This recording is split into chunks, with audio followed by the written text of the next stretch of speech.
мои маленькие друзья! Здравствуйте, дорогие зрители!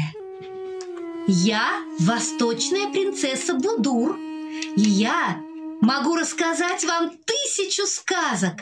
Но сегодня мне очень хочется поделиться с вами одной из моих самых любимых. Я расскажу вам сказку про черную раковину. Устраивайтесь поудобнее и слушайте. В давние времена на морском берегу жила одна денешенька бедная старушка. Ютилась она в покосившейся хижине, такой ветхой, что казалось чудом, как она еще не рухнула. Никого на свете не было у старушки, ни детей, ни близких.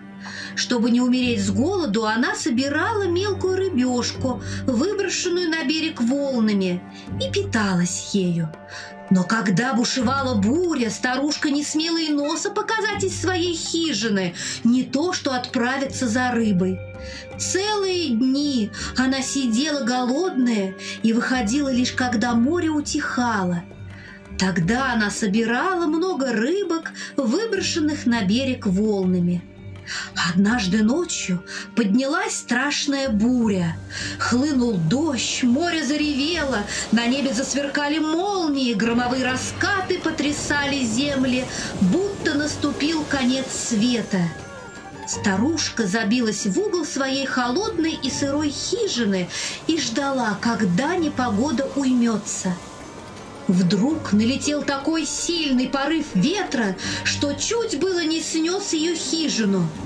И тут в дверь кто-то постучал. Старушка до смерти испугалась, но все же пошла открыть. Может, кто-то нуждается в ее помощи или приюте. Открыла она дверь, а на пороге лежит большая черная раковина. Из узкой щелки между створками льется яркий ослепительный свет.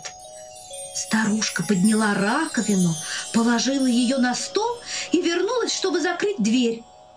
Но тут послышался чей-то волшебный далекий голос: «Не закрывай дверь, и я тебя богато вознагражу!» Послушалась старушка, и в тот же миг буря стихла, молнии перестали сверкать, море успокоилось, а хижина наполнилась волшебным светом, шедшим из черной раковины, которая медленно-медленно раскрывалась, словно огромный черный цветок. Когда створки раковины совсем раскрылись, старушка чуть не упала от удивления.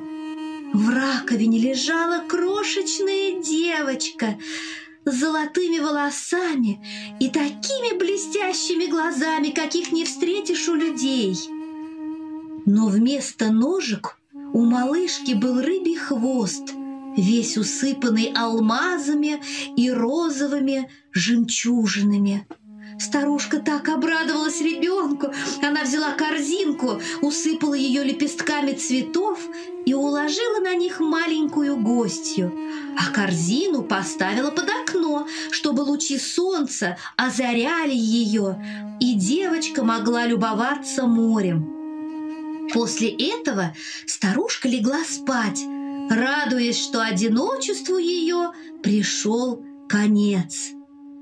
Когда она уснула, дверь распахнулась, и в хижину вошла прекрасная русалка в короне из жемчугов. Она склонилась над девочкой, нежно взяла ее на руки, накормила и уложила обратно.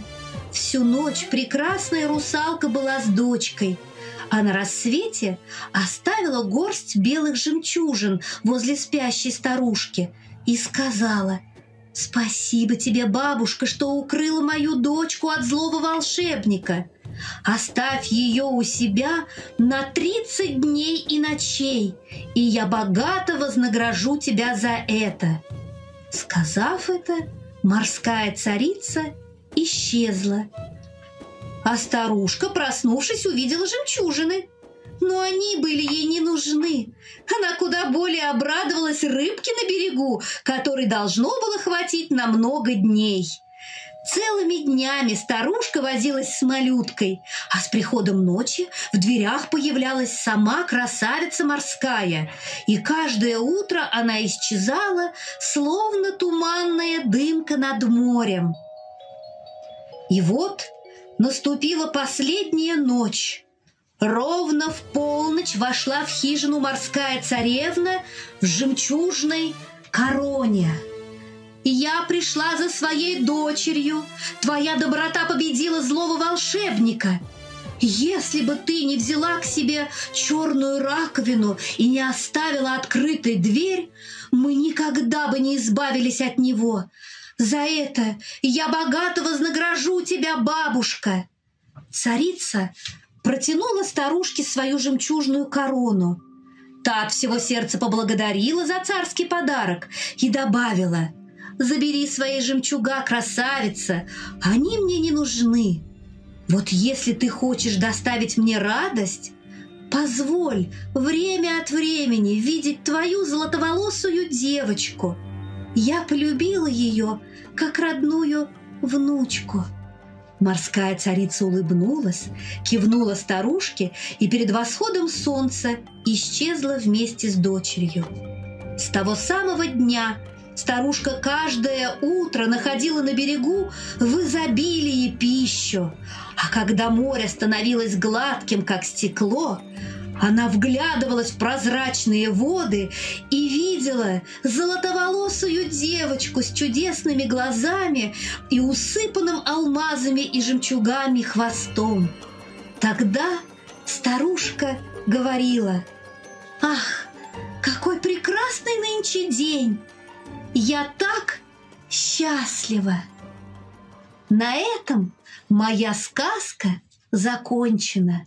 Я желаю вам сладких снов, мои маленькие друзья. До новых встреч!